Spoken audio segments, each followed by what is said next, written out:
Right of fear trial.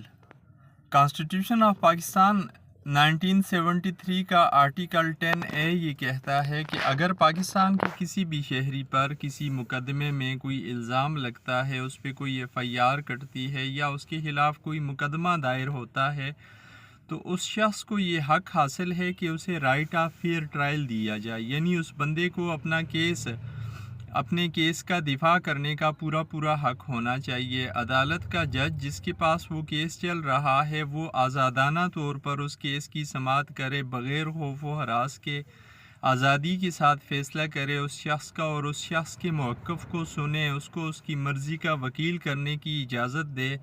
وہ شخص اپنے دفاع میں جو بھی بات کرنا چاہتا ہے اسے وہ بات کرنے کی آزادی حاصل ہونی چاہیے، اپنا موقف بیان کر سکے۔ اسے رائٹ آف فیئر ٹرائل کہتے ہیں۔